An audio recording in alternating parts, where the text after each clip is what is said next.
Hey guys, Brandon here with Exotic Cars 19 with another video. This one is kind of, I guess one video leads to the next. The last video I did was the most requested one. That was kind of the rundown of the price of the GT350, how it led up to a certain walkout price and all that kind of stuff. And then that kind of led to more people kind of wondering why I got the GT350 among other cars. So in this video I thought it'd be interesting to just go for a cruise. I got a GoPro mounted over by the exhaust. Hopefully that works to get some exhaust noise. I got a GoPro mounted forward as well. But first and foremost, let's go ahead and start up because it is hot outside. So again, hopefully I have a GoPro Hero 4 over by the exhaust. So if that can not overheat and record exhaust sound, that will be ideal. So we'll spin out of here. We'll do a nice little piece of road here. I still am part of the break-in procedure here. I'm at 462 miles. So anyway, and I do want to take my time with that. So, you know, less than 600 to go and we're going to be able to let it go past 4,000. People have been asking me how that's been, keeping it, you know, under 4,000 RPM. Well, there's been a lot of times I've been tempted to push it a little bit more, but I'll tell you what, even at 4,000 RPM, it's still really rowdy.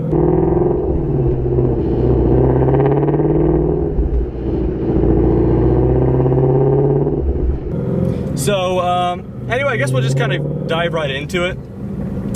People were asking, you know, most people didn't ask too much initially, and then once they saw like what the walkout the door price is on a GT350, they said, why didn't you get a certain car? Insert whatever car you can name for the money.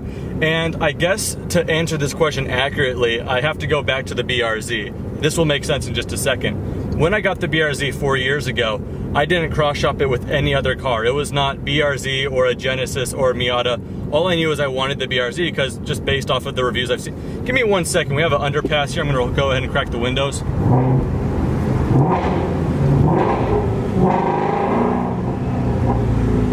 That was 3,200 RPM, guys. It'll more than double that. Okay, anyway. So like I was saying, with the BRZ, when I got it 4 years ago, there was not another car I was looking at. I guess that's just kind of the power of like journalists now, automotive journalists, that I just take their word for it so much because they're so good at what they do. For me, it takes like 1,000 miles to be able to get a really good idea and feel for a car. But journalists out there like from Motor Trend or what have you, they're so good. They can just hop into a car and tell you the characteristics from it. So 4 years ago when I wanted a car, a sports car, the BRZ seemed like such a great first sports car to get into, you know, not hard to drive, intuitive, daily drivable enough. I knew I liked the body style. Everyone loved the characteristics, the driving characteristics of it. So I didn't really feel like cross-shopping it. I mean, I saw some videos where it was compared head-to-head with a Miata or a Genesis and all of those and all that kind of stuff. But even when I was watching that video before I had the car, I was kind of biased towards the BRZ. So the reason I mentioned the BRZ is because same thing with the GT350. I've never kind of set aside a certain amount of cash and went, okay, great. I have this much to play with. I want to go get a sports car. I wonder what I should get. I know there's a lot of people out there that will do that. They'll be cross-shopping between Corvettes and Vipers and this. I've always just had a good idea on what car I want next. It's just a matter of being able to afford it. For example, looking way into the future, what would I like after this? Well, for one, I would like to hold on to this car. I would like to make the next car a addition, not a replacement. That's if business can go really well, but a car that I think would suit this well would be maybe a C7 Z06 if the markets drop, or a C8, whatever that ends up being, or a Porsche 991 GT3 if the market. So anyway, with that said, I have my sights on cars that I really like. It's just a matter of affording them. It's not so much like I wonder which one I want. So with the BRZ, I was totally happy with it, and I didn't need another car. But I saw enough reviews on the GT350, and in my head I thought, it's a bit out of my price range, and then, you know, a couple deals kind of come here and there, like I mentioned in the last video, and then before I know it, I'm like, actually, a GT350 is very much so in my realm. So with that said, you can see I pulled the trigger on the car. So with all of that, just know I'm not the type to go cross-shop and compare cars, compare the spec sheets, compare all that. I don't care about spec sheets, if you guys know me. It's about the driving characteristics of it, and that just has to lead me to go on YouTube and take people's word for it. This car won a lot of awards, track and on the road, but mostly just about the driving characteristics of it. So I took the word for it, and I'm very glad I did. So then people start, you know, asking about certain cars. At the price range, they go, why didn't you get, some popular ones were a Hellcat, some popular ones were GTR, some other stuff along the lines. And then one very, very respectable question I got was, why not a C7 Grand Sport? Because I've talked so many great things about C7 Grand Sports years ago, and I thought, well, in my BRZ, I always thought, maybe a C7 Grand Sport will be a great next car. And that didn't happen. I will tell you this, I was not cross-shopping by any means, just shits and giggles. I went into a Chevy dealership a week before I bought this just to see what their incentives are on a Grand Sport, and they actually had some pretty good incentives. They had a C7 Collector's Edition. If you guys have seen my videos before, you guys know I love the Collector's Edition. And they were asking $6,000 below MSRP, which would have still brought it significantly more expensive than what I paid for this car, but it was an interesting consideration nonetheless. It was, the MSRP on that one came down to be, actually, well, the sales price came down to be $79,000. Still significantly more than my walkout price with this car, so I wasn't really cross-shopping. But what it came down to is this. In case you guys didn't know, my dad actually owns a 2015 C7 Stingray with the 8-speed auto. I would have got a manual, so yes, if I were to get a Corvette, it would be different, but not that different, because thankfully I have the access to that car. I could drive it if I'd like to, and it's a fun car. I really do enjoy that Corvette Stingray. But when I said in the BRZ video I wanted something so different, I didn't necessarily just mean so different from the BRZ, but just so different from what I'm used to, like a GT350. I'm very much so not used to a car of this kind of size and I guess performance, or just this level. Kind of a blanket statement, but you guys know what I mean. So I wanted a car so different. So that kind of explains why I didn't go Corvette route. More money, I don't know if it would have been more car per se, but if you're after a Corvette, then forget that. You just get the Corvette because you want it. And I wanted one just not as bad as I wanted a GT350. I didn't get a Hellcat because, and again, I'm not trying to like diss all these cars and say I didn't get this because I'm just saying in my personal case why I got a GT350 over these certain cars. I do like Hellcats. The Demon's going to be pretty hilariously fast as well. But for my only car, it has to do everything well. And the Hellcat probably can be daily driven and all that good stuff, but I wanted to be able to enjoy it on a windy road. It needs to be enjoyable on a windy road for me. That's kind of where I get my kicks, not so much the straight line stuff. So the Hellcat totally, and the Demon will totally suit a need in the market, and that is crazy performance for not crazy money. 7 horsepower more than a Aventador for that money. It's pretty great.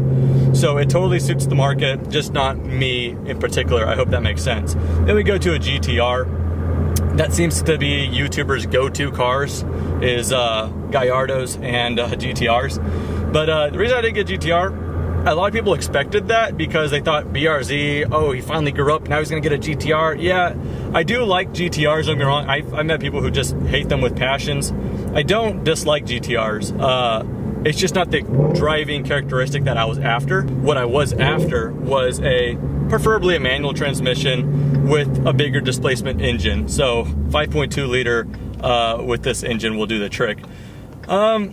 I guess that's all I'll talk about why I didn't get other certain cars. Let's just talk more about the GT350, because I mean, that's the car we're sitting in anyway. Why did I get a GT350? Why did that one tug at my heartstrings more than other cars? I guess that's a good way to kind of pivot here. The reason that I really had this lust towards a GT350, if you guys know me, you guys know I do like muscle cars, but never really been for me. So what was it about this car? I would break it down into two things, and they could get broken down further from there. Those two things would be Magna Ride, which, yes, will be an option on 2018s, but on top of the Magna Ride, also just this engine and the soundtrack.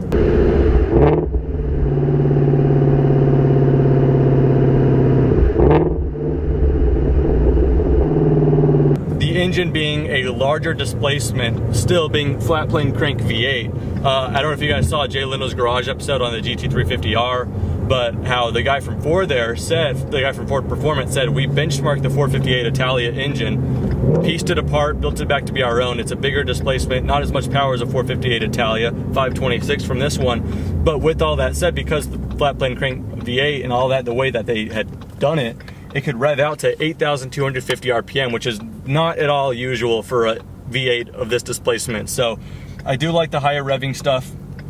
And so that's kind of what the engine, the power, and how it handled it with the Magna Ride and all that stuff, all of it combined I guess how cohesive the car is what made me lust towards it. And also, if I'm going to be immature here, which I think I have the right to, the soundtrack is absolutely great. Hopefully the GoPro hasn't fallen off or overheated yet.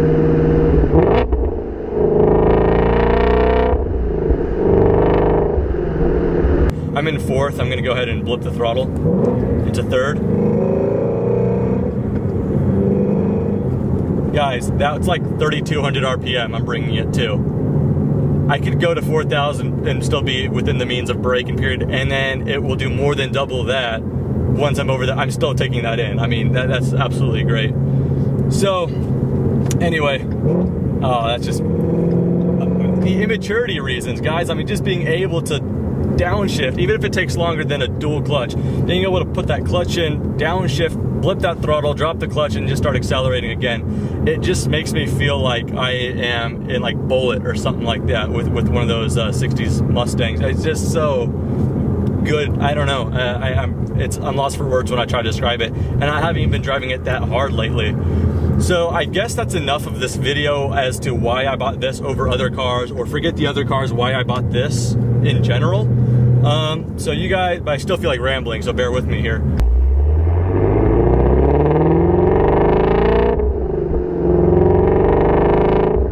So you guys have kind of been asking me what are my impressions with this car. Well, I can't speak too much performance-wise because, like I said, I haven't been able to push it too hard. Like I said, we're still under 500 miles. But here's my impressions from this car, I can tell you already. When I'm driving slowly, it feels like a muscle car, obviously, but still fun. When I'm driving, let me explain that. This is obviously still the dimensions of a Mustang. It's a bigger sports car and all that stuff. But when I'm driving slowly, it makes these great sounds. It sounds just masculine. It just feels and just sounds and drives great. Okay, drives like a muscle car. Where it gets different though is the faster you go on a windy road, the smaller the car feels. And I'm not joking, I'm not just saying that.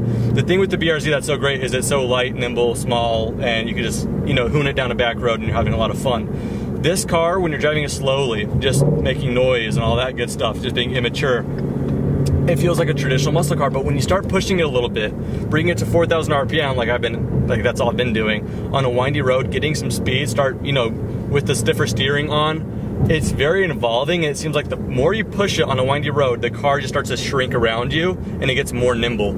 I'm not kidding. That's where it's at home, is driving quickly with corners. And so that's one thing that kind of led me to, want a GT350 as well, is it can really do well in the corners. Got the track times to prove it as well, But then again, it's not all about the specs. I mean, I'm not rambling on and on about the horsepower or track times and quarter mile stuff, because you could probably get more for less money. I think good examples of that will be if you want, a Hellcat will walk this in the quarter mile for sure. A Camaro SS1LE like RP has. That car is incredibly comparable to this car performance-wise on track, and even look at drag strips, rolling starts. The GT350, even though it's higher, it's up on power by, 66 or something like that. I think the SSs are at 460. Even though it's up on that, on the spec sheet, you would think the GT350 would go quicker, but for the money, you could get a SS1LE for, what is it guys, 20,000 less, maybe 15, 20,000 less, and very, very comparable. It might actually even be quicker on track. And I knew that getting into this car because I don't necessarily care about the specs. Nonetheless, it could carry its own weight just fine. But when you're after a certain experience, not so much, numbers, then you just pay what you have to pay. And that's kind of what ended up happening with this GT350.